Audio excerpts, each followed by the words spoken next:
السلام عليكم ورحمة الله وبركاته. الحمد لله رب العالمين. اللهم صل على محمد وعلى آل محمد كما صليت على إبراهيم وعلى آل إبراهيم إنك حميد مجيد. اللهم بارك على محمد وعلى آل محمد كما باركت على إبراهيم وعلى آل إبراهيم إنك حميد مجيد.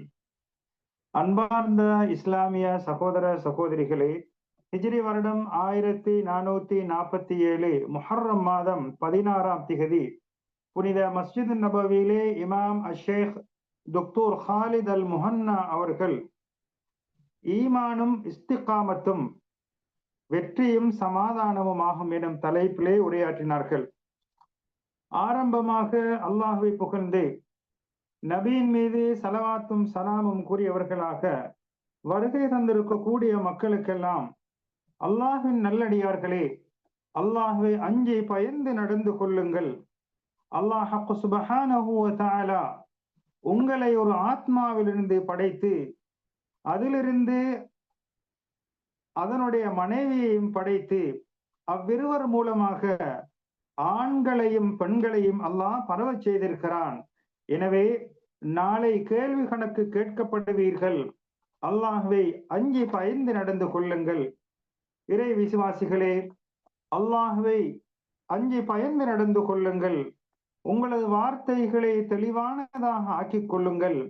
அவ்வாறு வார்த்தைகள் தெளிவாக அமைகின்ற போது உங்களது செயல்களை அல்லாஹ் சீர்படுத்துவான், உங்களது பாவங்களை மன்னிப்பான். யார் அல்லாஹுக்கும் அவனது தூதருக்கும் கட்டுப்பட்டு நடக்கிறார்களோ அவர் மகத்தான வெற்றி அடைந்து விட்டார் என்று தக்வாவை கொண்டு உபதேசம் செய்யக்கூடிய ஆயத்துக்களை கூறி தக்வாவை கொண்டு உபதேசம் செய்தவர்களாக, அன்பார்ந்தவர்களே, அல்லாஹ்வின் நல்லடியார்களே, அல்லாஹ் சுப்ஹானஹு வ தஆலா தனது அடியார்களான முஸ்லிம்கள் மீது கொண்ட அன்பின் காரணமாக, கருணையின் காரணமாக, அவர்கள் ஈமான் கொண்டதற்கு பின்னால், நேர்வழி பெற்றதற்கு பின்னால் அவர்களுக்கு சாந்தியின் பக்கம், சமாதானத்தின் பக்கம் செல்லக்கூடிய வழிவகைகளை அல்லாஹ் தெளிவுபடுத்தி இருக்கிறான். அதனூடாக நேரான சீரான வழியிலே உறுதியாக இஸ்திகாமத்தாக இருப்பதற்கு அல்லாஹ்வுடைய அந்த தெளிவு என்பது ஒரு காரணமாக இருக்கிறது. அன்பார்ந்தவர்களே, அறிந்து கொள்ளுங்கள், ஈமான் அதனுடைய அடையாளங்களை வெளிப்படுத்தக்கூடிய மிகவும் பிரதானமான விடயம் என்னவென்றால், முதலாவதாக அல்லாஹுக்கு இஹ்லாஸான முறையிலே, கலப்பற்ற முறையிலே அல்லாஹுக்கு வணக்கம் செலுத்துவதாகும். இரண்டாவதாக அந்த வணக்கங்கள் அனைத்தும் நபி ஸல்லல்லாஹு அலைஹி வஸல்லம் அவர்களுடைய வழிகாட்டலுக்கு உட்பட்டதாக அமைந்திருக்க வேண்டும் என்ற இந்த இரண்டு நிபந்தனைகளும் அல்லாஹ் சுப்ஹானஹு வ தஆலா நமக்கு தெளிவுபடுத்தியிருப்பதை பார்க்கிறோம். எனவே இந்த இஹ்லாஸ் என்ற மன தூய்மையும் எல்லா விதமான வணக்கங்களிலும் நபியுடைய வழிகாட்டல் இருக்க வேண்டும் என்பது வணக்கங்கள் ஏற்றுக்கொள்ளப்படுவதற்குரிய இரண்டு நிபந்தனைகளாக அமைந்திருக்கிறது. இந்த நிபந்தனைகள் இழக்கப்படுகின்ற போது நாம் செய்யக்கூடிய வணக்கங்கள் எல்லாம் அது செல்லா காசாக பெருமதியற்றதாகத்தான் கருதப்படும். அன்பார்ந்தவர்களே, நாம் இறை விசுவாசம் கொண்டிருக்கிறோம். அந்த இறை விசுவாசத்தின் மூலமாக அல்லாஹுடைய அன்பையும் நெருக்கத்தையும் பெறுவதோடு அதிலே உறுதியாக இருக்க வேண்டும் என்றால் இந்த இரண்டும் அமைந்திருக்க வேண்டும். எனவே ஈமான் என்பது வார்த்தைகளாகும், ஈமான் என்பது செயல்களாகும். வார்த்தையிலும் இருக்க வேண்டும், செயலிலும் இருக்க வேண்டும் என்பதை அல் குர்ஆனும் அல்லாஹுடைய தூதருடைய போதனைகளும் நமக்கு வெளிப்படுத்துகிறது.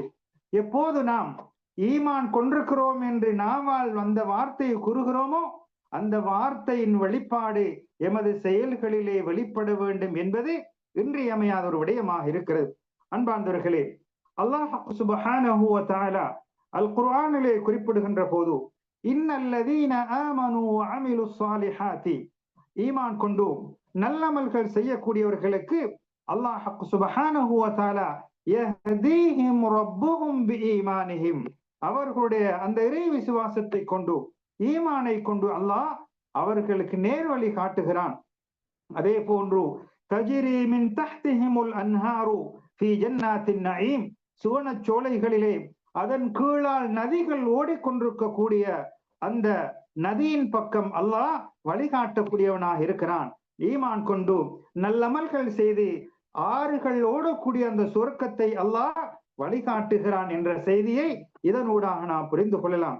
அன்பார்ந்தவர்களே, எனவே இந்த ஈமானுக்கும் நல்ல செயல்களுக்கும் உள்ள அந்த மக்களுக்கு அல்லாஹ் வாக்களிக்கிறான், கருணையான ஒரு வாக்கை கொடுக்கிறான்.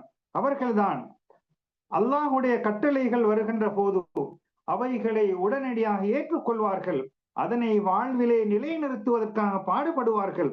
எனவே அதுதான் இறை விசுவாசம். ஈமானும் அந்த ஈமான் கொண்டதன் மூலமாக அந்த யாரை ஈமான் கொண்டோமோ அவனுடைய கட்டளைகள் வருகின்ற போது அவைகளை செயல்படுத்துவதற்கு எந்த காரண கர்த்தாக்களை கூறிக்கொண்டு நாம் ஒதுங்கி விடாமல் நேரடியாக அதனை அமுல்படுத்துவதற்கு முயல்வதுதான் ஒரு உண்மையான இஹ்லாசுக்கும் அந்த ஈமானுக்கும் செயல்பாட்டுக்கும் அடையாளமாக இருக்கிறது.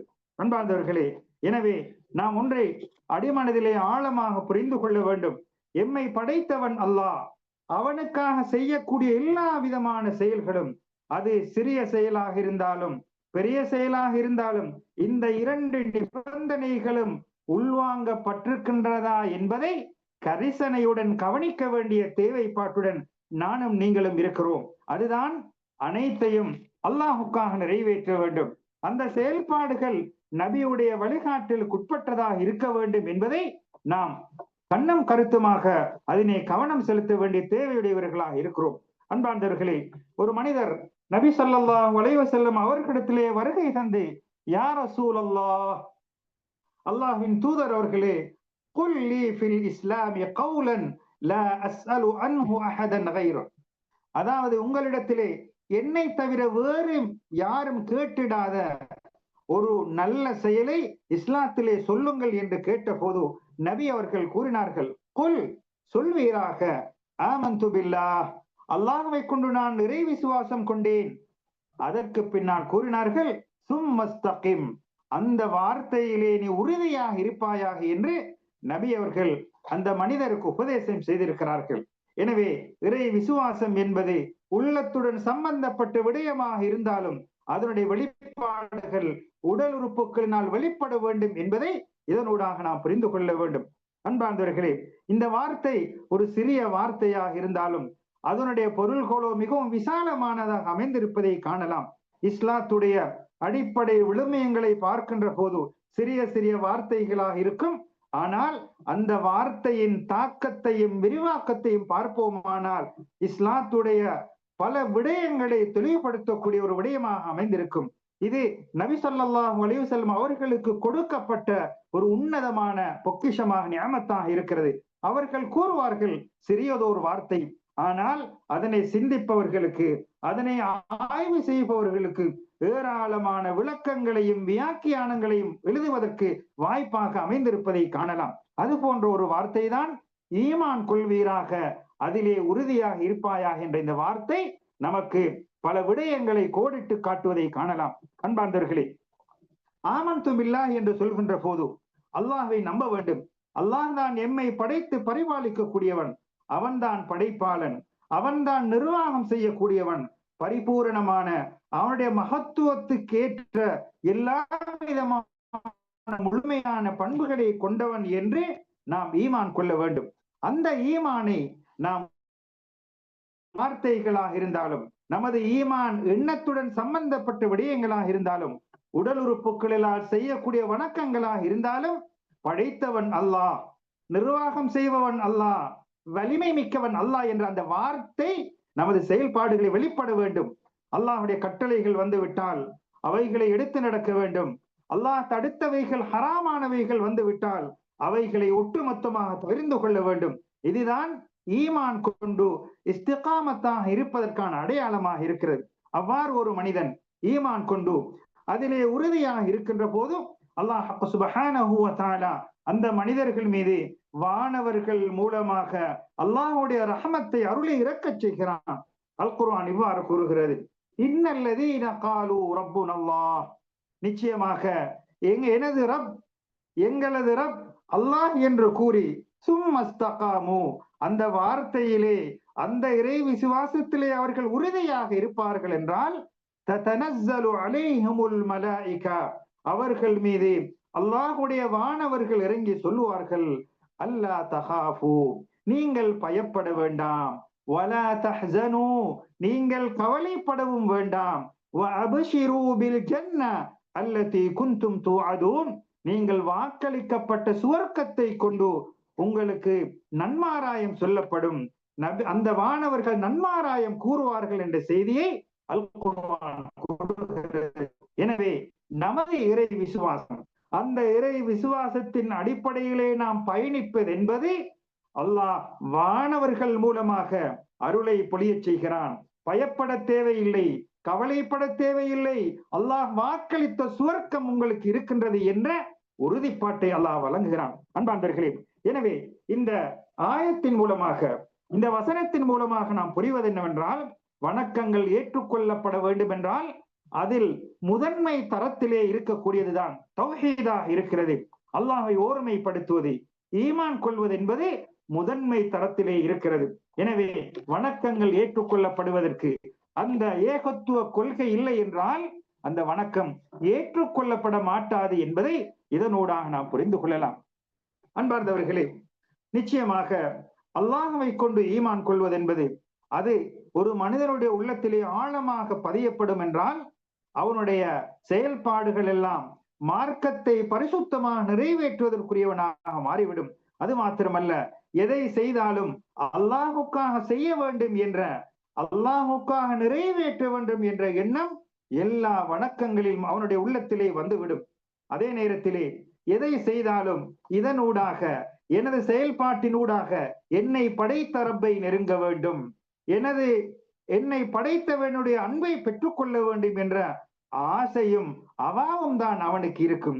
எந்தவித வழிபாட்டை செய்தாலும், எப்பேற்பட்ட வணக்கங்களை செய்தாலும் அதன் மூலமாக அவன் எதிர்பார்க்கக்கூடியது, எனது ரப்பை நான் நெருங்க வேண்டும், என்னை படைத்தவனின் பக்கம் நெருங்க வேண்டும் என்ற ஆசையும் அவாவும் தான் அவனுக்கு இருக்கும்.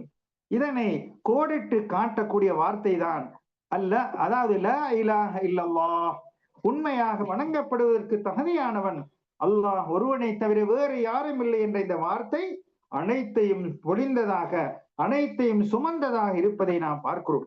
அன்பார்ந்தவர்களே, எனவே அல்லாஹ்வை நாம் ஈமான் கொள்வது என்பது, அல்லாஹ்வை இறை விசுவாசம் கொள்வது என்பது அந்த ஆத்மாக்களிலே, அதாவது வணங்கப்படக்கூடிய அல்லாஹுடைய மகிமையை அவனுடைய உள்ளத்தில் ஆழமாக ஊறச் செய்துவிடும். அது மாத்திரமல்ல, அல்லாஹுடைய கட்டளை என்று வந்து விட்டால் அதற்கு உடனடியாக அடிபணிந்து விடுவார்கள். முழுமையான பாசமும், முழுமையான பயமும், முழுமையான ஆதரவும் அல்லாஹின் பக்கமாக இருக்கும். பயப்படுவதென்றால் அல்லாஹுக்காக இருக்கும், நேசம் கொள்வதென்றால் அல்லாஹுக்காக இருக்கும், ஆதரவு வைப்பதென்றால் அல்லாஹுக்காக இருக்கும். இவ்வாறான பண்புகள் எல்லாம் அந்த ஈமான் கொண்ட மனிதரிடத்திலே வரக்கூடிய விடயங்களாக இருக்கிறது. எனவே ஒரு முஃமினை பொறுத்தவரையிலே அவன் செய்யக்கூடிய வணக்கங்கள் அடிப்படை வணக்கங்களாக இருந்தாலும் சரி, மேலதிகமான வணக்கங்களாக இருந்தாலும் சரி, அது உள்ளம் சார்ந்த வணக்கங்களாக இருந்தாலும் சரி, உடல் உறுப்புகள் சார்ந்த வணக்கங்களாக இருந்தாலும் சரி, அவைகள் அனைத்தும் அல்லாஹுடைய திருப்பொருத்தத்தை நிறைவேற்றுவதற்காக, அல்லாஹுடைய திருப்பொருத்தத்தை பெற்றுக் கொள்வதற்காக வேண்டி என்ற அந்த எண்ணம், அந்த செயல் அவனுடைய ஆழமாக அவனுடைய மனதிலே பதியப்பட வேண்டும்.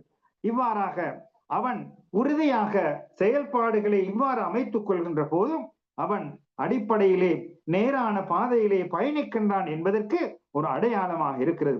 அன்பார்ந்தவர்களே, எனவே ஒரு மனிதன் இந்த இஹ்லாஸை அடைய வேண்டும் என்றால், மன தூய்மை உள்ள பண்பை பெற வேண்டும் என்றால், அவன் அல்லாஹ் எவ்வாறு வணங்கப்பட வேண்டும், அல்லாஹ் எவ்வாறு புகழப்பட வேண்டும் என்ற நபியுடைய ஷரியாவுடைய வழிகாட்டல் இருக்கிறதோ அதனை அவன் பின்பற்ற வேண்டும்.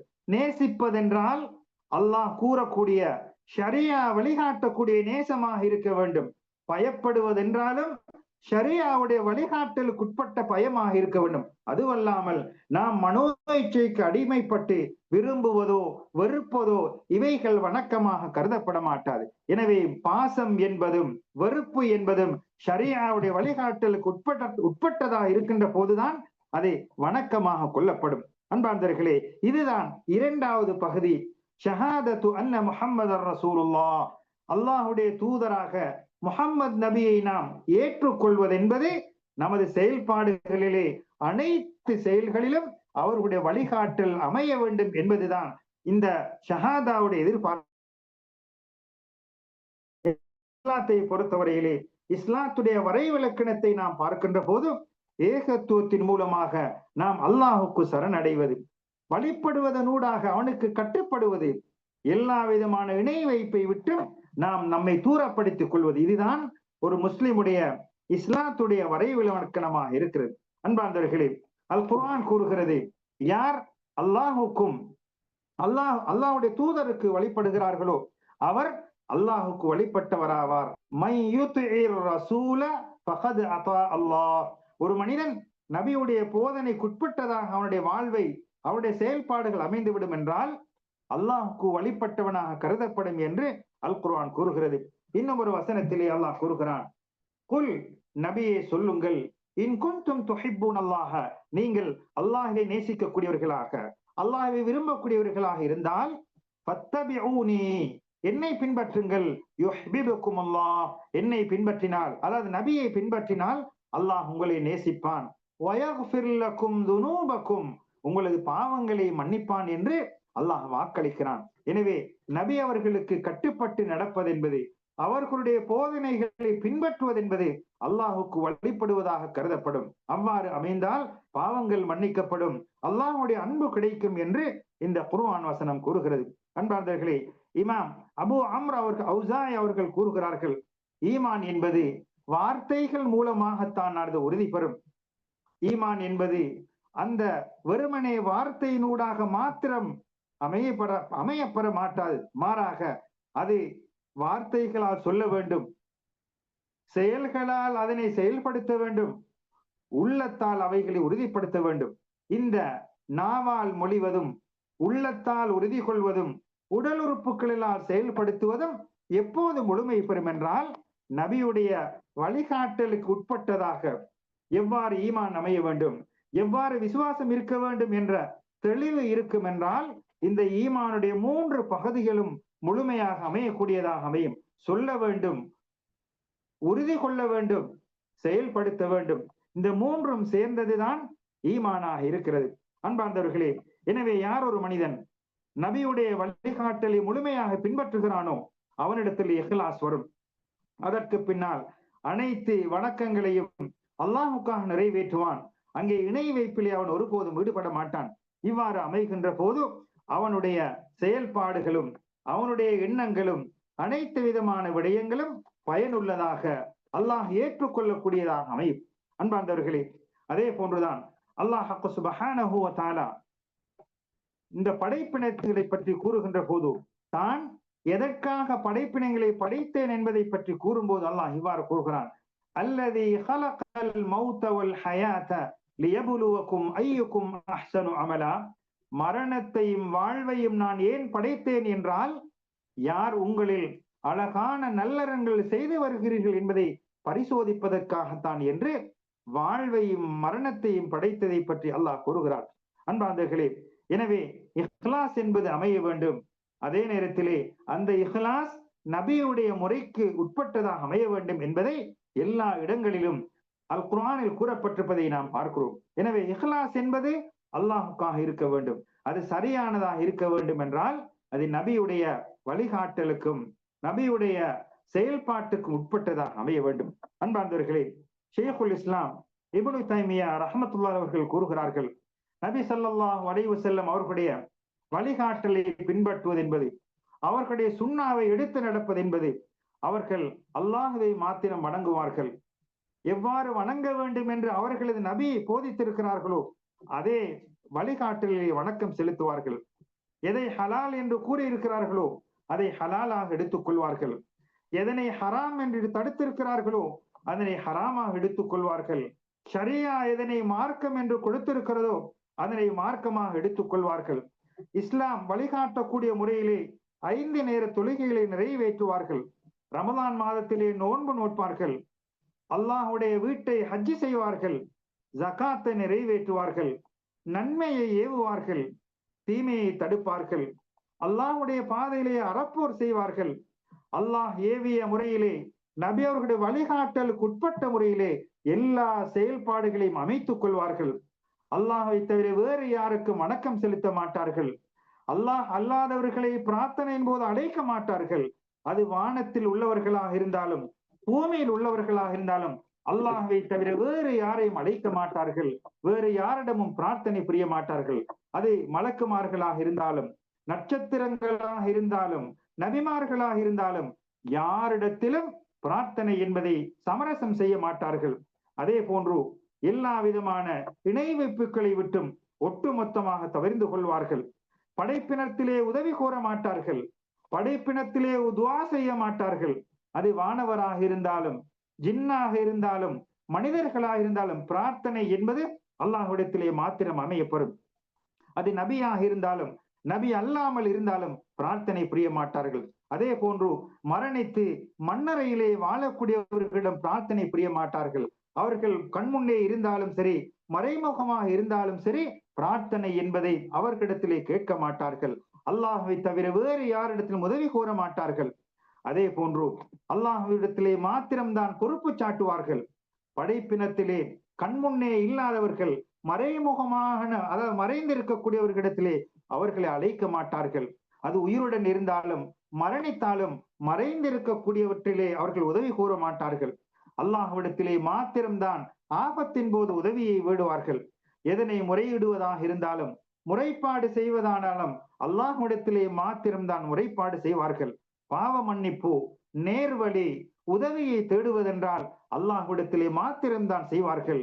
இவ்வாறாக அனைத்து விடயத்தையும் அல்லாஹ்விடத்திலே தான் கேட்கக்கூடியவர்களாக இருப்பார்கள். எனவே அன்பார்ந்தவர்களே, ஈமான் என்பது ஒரு முக்கியமான விடயமாக இருக்கிறது. இறை விசுவாசம் என்பதுதான் நம்மை உலகத்திலே வாழ்ந்து மரணித்ததற்கு பின்னால் சுவர்க்கத்துக்கு இட்டு செல்லக்கூடிய அடிப்படை விடயமாக இருக்கிறது. எனவே அந்த ஈமானை முறையாக அறிந்து இறை விசுவாசத்தை வாழ்விலே முழுமையாக எடுத்து நடந்து அந்த ஈமானிலே இறை விசுவாசத்திலே இஸ்திகாமத்தாக உறுதியாக இருப்பதற்கு நாம் முயற்சிக்க வேண்டும். அல்லாஹ்விடத்திலே நாம் பிரார்த்தனை புரிய வேண்டும். யா அல்லாஹ், உன்னை விசுவாசித்திருக்கிறோம், அதே இறை விசுவாசத்திலே உறுதியாக இருப்பதற்கும் செயல்படுவதற்கும் நல்லறங்கள் செய்வதற்கும் நீயே எங்களுக்கு துணையாக இருப்பாயாக என்று நாம் அல்லாஹ்விடத்தில் அடிக்கடி பிரார்த்தனை புரிய வேண்டும். எனவே அன்பார்ந்தவர்களே, அல்லாஹ் ஈமான் கொண்டிருக்கிறோம். அந்த ஈமானுடன் முறையாக முழுமையாக இறை விசுவாசத்தை ஆழமாக உள்ளத்திலே பதிந்து